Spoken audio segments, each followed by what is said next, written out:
What is going on, everybody? Welcome back to the channel. After Sound here, bringing you Splinterlands content daily.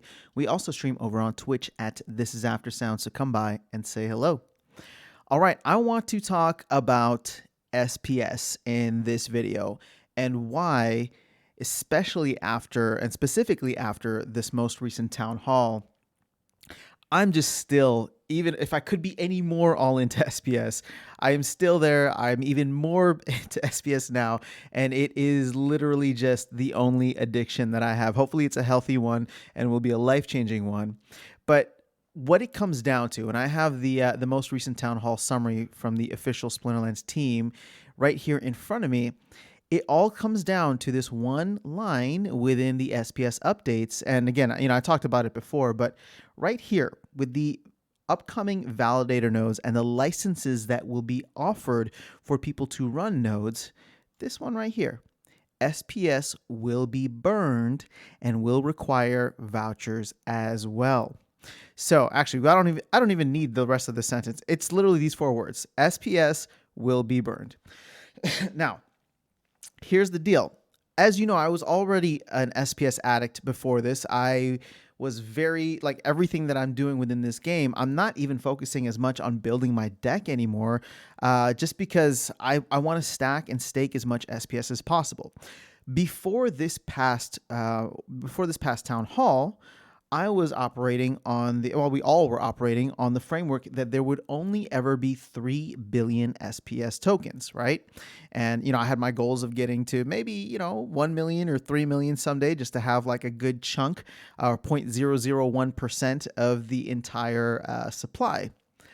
Well, this changes things in a good way, because now if SPS is going to be burned, which is something Agrod had talked about like 4 or 5 months ago, as saying that he would like to implement a burn mechanism, but that is not anywhere on the roadmap or anywhere within the plans. Well, now there is. And this is something tangible that is planned to come to the Splinterlands ecosystem, the nodes, and therefore the validators and the licenses to run these nodes. So this, to me, just makes SPS that much more valuable, because people will have to be burning the SPS, or the team will be burning the SPS in order to sell these licenses. So as it stands right now, I am still 100% now. I'm going to go like 99.9% all into SPS. The reason that I'm doing that is kind of in conjunction with my other thesis about cards in the game, and how I believe after the SPS airdrop ends in August, there will be a massive market repricing as more card packs are opened. People will not be wanting to hold on to them anymore, just because, it really just depends. Some folks are holding on to it for the SPS airdrop right now. Some folks are waiting for some of the legendary summoner airdrops to be available in these packs, and some of them are holding on to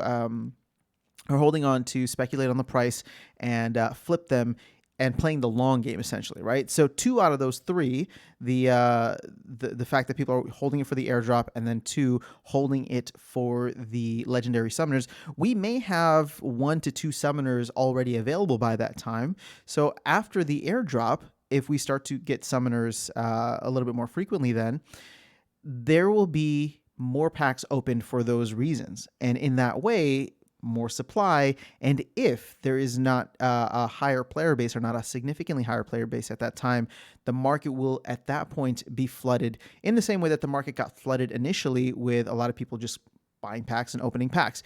But I think that we could reach a new level and a new low, essentially, right, for card prices, specifically Chaos Legion, during that time. Now, this isn't me being bearish on, Chaos Legion or Splinterlands or anything. I'm just letting you know why I believe that will be the case. I want to make very clear to you, and I try to do this in everything that I say, that I could be wrong, right? Everything that I'm saying right now is what I believe will happen based on the data and evidence that we have available to us today.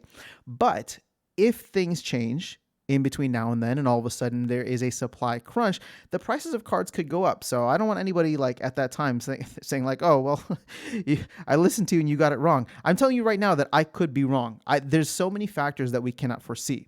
But at the end of the day, I'm willing to take that bet. I'm willing to take that risk due to the fact that SPS at this point in time is just way more valuable to me.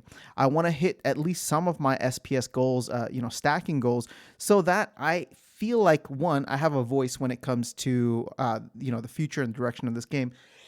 Excuse me. The future and direction of this game. And two, everything that the team is trying to do is for SPS, right? Is to drive utility and value to the SPS token. So I'm really taking that to heart, and I want to have as much of it as possible, especially now that we know that SPS is going to be burned. Now, I have to say this as a caveat because we have been misdirected before, where things have changed before they were finalized. So this is being mentioned in a town hall, and this is something that probably won't be coming down the pipeline for at least another 6 to 12 months. So if that is the case, this can always change, and they could change their minds about whether or not they want to burn SPS. So I just want to put that out there because the team has changed things before, and we, as the community, have kind of gotten thrown for a loop because of the fact that we went along with an assumption based on a comment made during a town hall, rather than waiting for a white paper or an official post from the team to confirm and finalize it. So we should be very wary of that fact. Now, for me, again, I'm willing to take that risk because whether SPS gets burned or not, I still believe very highly in SPS, and it's one of my most desired assets to own within the game. If SPS doesn't get burned, well, then nothing really changes from my thesis. I still want to have as much of the 3 billion tokens as possible. If SPS does get burned, well, now I'm kind of in a plus because I'm already trying to get as much SPS as I can, and now there will be less SPS available for in the future once we start burning. So I'll see if I can do a video to talk more about the upcoming validator nodes and the licenses that will come with that. I actually want to study a little bit more about Gala games so I can give maybe like a one-to-one comparison. So if that's something you want to see in a video, let me know. I'm going to do this research anyway because I'm fascinated. I've heard so many good things about Gala games before.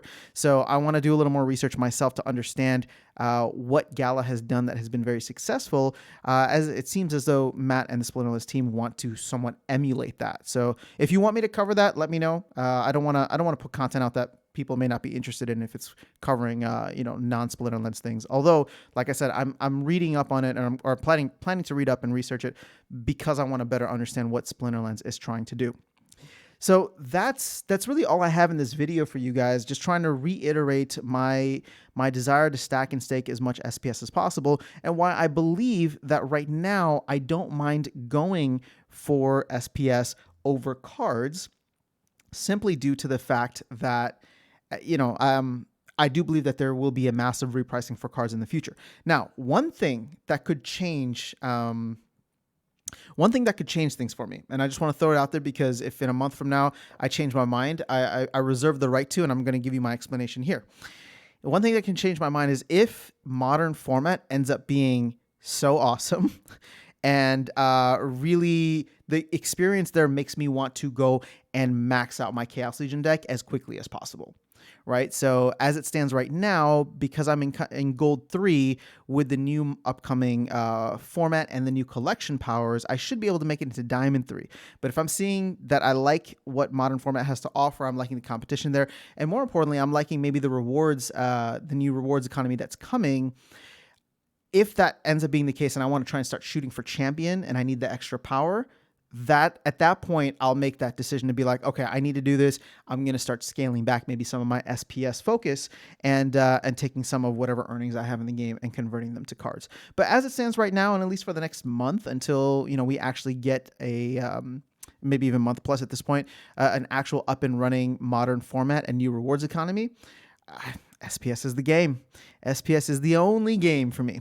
So I understand everybody else is in a different kind of phase or relationship with the game. So this is not to say that my way is the only way. And in fact, if you are playing in bronze or silver still, I would highly recommend to start getting and acquiring power now. There's a lot of cheap power out there if you're able to, and start building up your deck so that once modern format comes out, you can actually be competitive in gold.